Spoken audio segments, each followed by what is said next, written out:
Okay.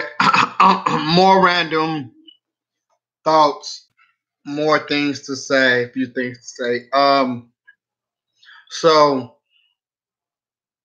I was just here thinking, men, we are known to love sex, want to have sex, and all that good stuff. The one thing I would like women to know, once a man gets past a certain age, sex is not the number one thing on his agenda. And I know women may spend most of their life fighting off men from trying to get inside their underwear and all of that stuff. But a lot of times when a man reaches a certain age, you know, well, some men, not all men, are on that path. You know what I'm saying? They want something that's a little bit more meaningful. And um, so it's funny because when I meet women, I talk to women, you know what I'm saying? Women are listening for the littlest thing that sounds like, he's talking about sex. And sometimes I've actually been offended because I might actually say what I'm feeling, but I'm not meaning anything in a sexual way. But she would take it like that and not call me back or feel like that, and that's really not fair. You know what I'm saying? You have to really listen to what a man said. It's funny because women accuse men of always talking about sex or pussy, but y'all think about y'all pussy more than we do because y'all take every little, you guys take every little thing and make it about that. You know what I'm saying? And sometimes, a lot of times, at least for me, it don't be about that because I have a rule. I don't want you if you don't want me. And I'm at the age now. I mean, if I wanted sex, I can get sex. You know what I'm saying? Or I know how to pleasure myself or whatever you call it. You know what I'm saying? So if I simply express that I like to cuddle on the couch or I want to cuddle and things like that, that doesn't mean I'm trying to get in your pants. You know what I'm saying? And so women, you guys need to tone that down, stop thinking like that. Another thing is that men, you want to know why men like sex so much. It physically for us feel damn good, but I believe that it's a lot more mental and it strokes our ego more than men even know or care to admit. Because the one thing we spend half our lifetime trying to get between a woman's legs, and we spend half our lifetime getting rejected. So when we do get it, um, it makes us feel empowered. It makes us feel like we're something special. To get a woman most private area is really work for us. And women don't understand that it takes a lot. So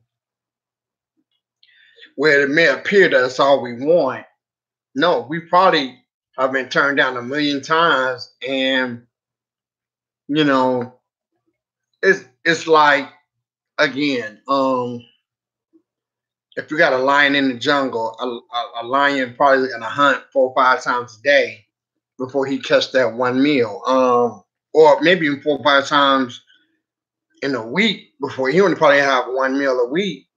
And this is after several tries or whatever. So by the time we do are able to get a woman to have sex with us or agree to take off her clothes, it means everything to us, and it really strokes our ego, especially if you're with a woman that's very attractive and a woman that everybody else want, and you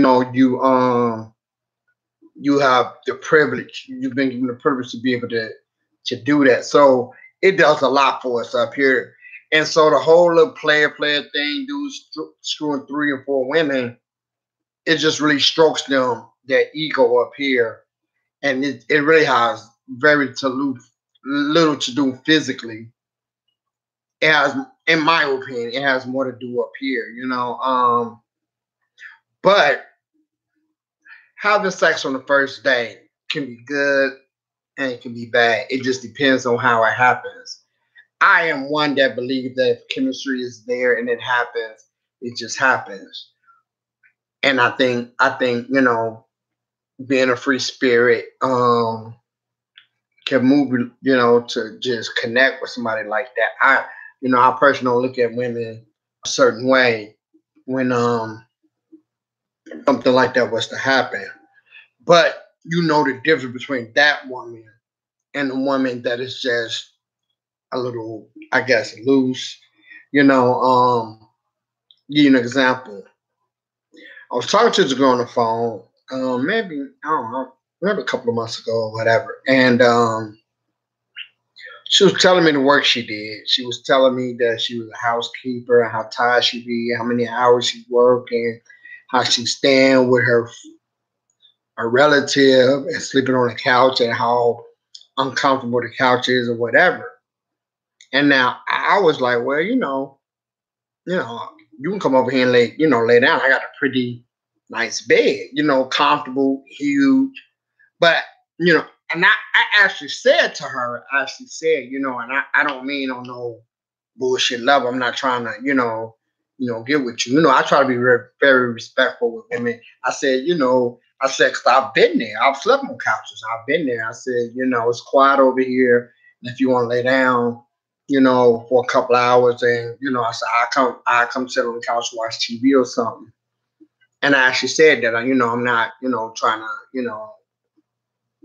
because you got to reassure a woman that you're not on that level. So I reassured her of that. But this girl was like, um, well, don't talk like that because I just got out the shower and I ain't got on no panties. And like she straight went there. So, when she went there, I went there, you know what I'm saying? Because she wasn't feeling me on the gentleman level that I was trying to be on. So I became the nigga that I know I can be. You know what I'm saying? I was like, well, man, why don't you come on through here? You know what I'm saying? Come through and whatever. She came through or whatever. And she didn't have on no panties when she got here. I mean, but again, that is the type of woman the first date thing does play a role in whether I would actually trust you or deal with you. It wasn't like me and her had that energy. I was just, offering her a place because she works hard and all of that. And she took it there. And obviously, yeah, a man is going to think, okay, if she made that really easy for me, she make it easy for everybody. And the thing about it is that when you make it easy for a man like that, he doesn't trust you. He believes that you've done that before and things like that, because we do work all of our life, but we work so hard to get that. When a woman make it easy, we kind of be like, really? You know what I'm saying? Because every time we've gotten it, or most of the time we've gotten it, we've had to work for it. And we don't respect it as much if it's easy. Now, don't get me wrong. Having sex with someone on the first night doesn't necessarily mean that you are in that category. You know what I'm saying? Sometimes the energy just is just there and it just works and people fall in love and get married from that. You know what I'm saying? Especially if you're a free spirit and you're open, he's open, and it's something that's natural. You know what I'm saying? But that particular situation, just a phone call and she just kind of really threw it out there. I couldn't really take her serious after that. You know what I'm saying? So with that being said, ladies, don't feel bad if you have sex on the first night, but feel bad if you are being a hoe on the first night. There's a difference, and you will feel the difference even within yourself if you're honest with yourself. So, again, sex for men is not always physical. A lot of it's up here. You know what I'm saying? A lot of it's mental, and it just strokes a man's ego to be in the more That's probably one of the most sacred places on this earth. You know what I'm saying? I just wish women would look at themselves more in that capacity. It's like having a pot of gold between your legs. Everybody want it, even other women. You know what I'm saying? Like straight up. You know what I'm saying? Anyway, that's all I got for today. These recordings really do go fast, or as I just talked to them. So subscribe to my YouTube page. I will be doing more of these. Subscribe, please. I need subscribers. Appreciate y'all. Peace.